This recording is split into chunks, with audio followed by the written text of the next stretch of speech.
body piercing industry as a whole is heavily invested in looking after the client. That's their main priority. The person who sits in the bedroom or in the kitchen firing holes in people is after one thing and one thing only, and that's money. You've got two options, haven't you? People who are getting pierced, they want a professional. Act like one.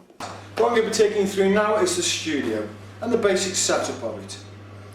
The basics is you need to push towards having a cool, calm environment. If you've got thrash killer music on, it's going to get you nowhere. The client's going to be coming in already hyped up. By the time you get them on the couch, they're just going to sit there and faint straight away before you've even touched them. Calm them down. Have a calm, cool environment, clinical as well, because that's the actual impression and that's the actual standard you need to be striving for. Just to give you a nice guideline around the studio, you're going to be looking at your bench rolls. You've got gloves both sides because at some stage you might actually be working on the other side of the bed. You've got all your jewellery you need at hand, all your forceps at hand, all your needles already pre-packed, sharp spots in your station, and basically anaesthetics if you actually choose to actually use these products. The actual station itself should actually carry every single product you want to carry that piercing out. What we're also going to be teaching you today is a technique we've refined for actually stopping piercings bleeding. How it basically works is like this. When everyone usually does a piercing, the piercing and the jewellery are exactly the same calibre and size, or sometimes people will actually pierce a lot bigger than the jewellery that's necessary to be putting in. Obviously giving your body plenty enough time to let blood come steaming out of it.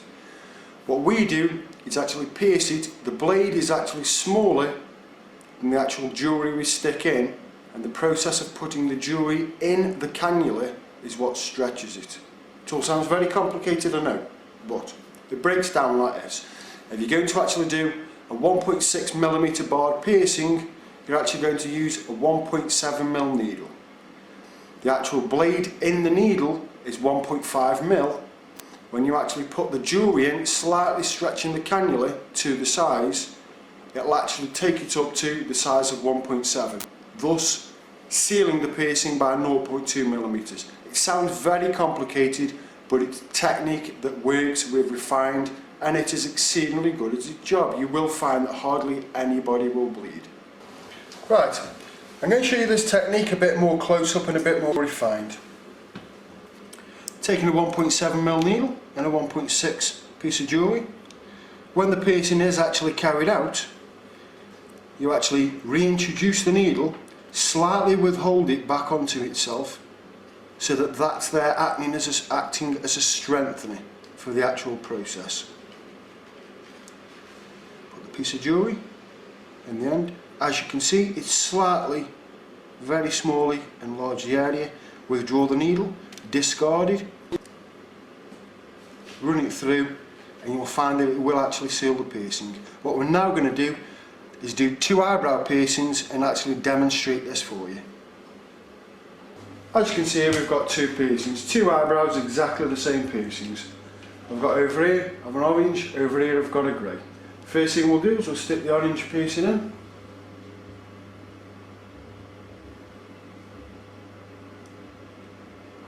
As you can see, we're already in a situation where we need to control bleeding straight away. Client wants to actually hold that. And just jumping in front of the camera.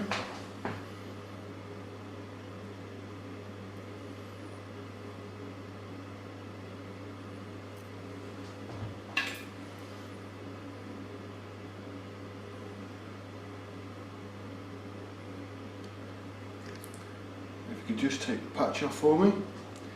There you go. It doesn't take much to actually work out the difference in the actual style and the techniques and how it actually works and benefits the client as well as your studio. Right, there you go. The actual technique is exceedingly well proven just with that example that we did. There are a couple of actual differences in certain piercings where you can and can't use this. The only one we've ever found is navel piercings. There is a great reduction in actual bleeding in regard to this piercing anyhow. So personally, I would recommend an orange. Your client will dance all over the bed, and the concept of trying to do refined, stylised work with someone who's trying the best to actually get out the door while still getting pierced is probably not the best way to actually go forward. Also, the tongue piercing. It's not a problem with using this technique with tongue piercings. The only thing you do need to remember is, because it's that tight and it tightens the piercings up, you do need to tell the client that if they actually abuse the piercing over the next couple of days, excessive talking, drug abuse, etc, etc, which you shouldn't be doing anyhow, but clients are clients, then what will actually happen is the tongue will go black and blue. No, you haven't hit anything major, it's just the fact that the muscle cannot go through its normal activities. Right, what we have here is your client. We're just going to run you through some of the basic piercings that are available on the market. There are some other ones, but this particular client carries a fair arraignment of them.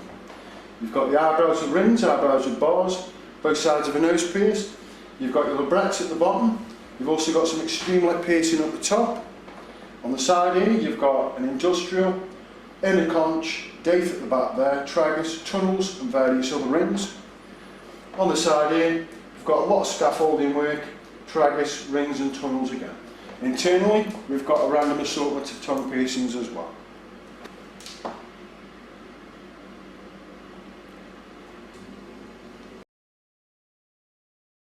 What we're going to be doing now is your basic labret piercing. What we're going to be doing fitting in this is a 1.6 by 12mm bar. The reasoning being is the standard bar is an 8mm, but if you actually place that first time, the internal tissue, with it being that bit softer, there is going to be some swelling in that, and you could actually find that you could embed the labret itself. If once you've done the piercing, the client comes back in a week's time and gets an 8mm fitted, it's going to be ending up exactly what he wants. With regards to marking, what you need to do is visualise a mark, a line all the way through the face and mark appropriately.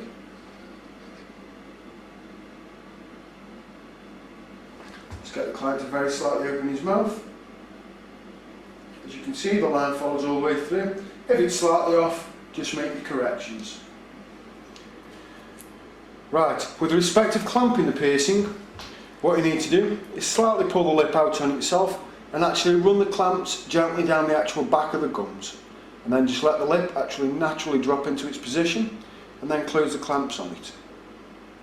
What this does, it makes sure there's no actual distortion at the back of the lip itself. Approach with the needle,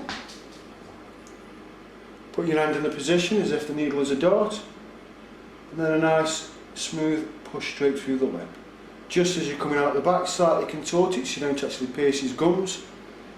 Withdraw the needle and then remove the actual clamps themselves. Come back with the needle and the jewellery. Get the client to open his mouth slightly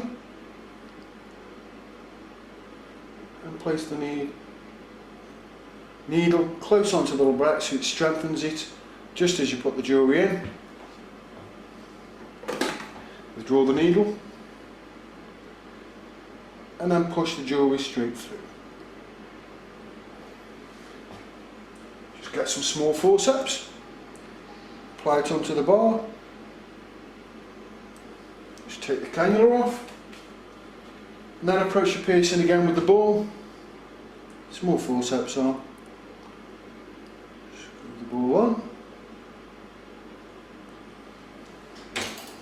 Get the client to open his mouth, check your exit, spot on. There you have labret piercing. As I was saying, the client needs to return in a week's time for a changeover to an 8mm.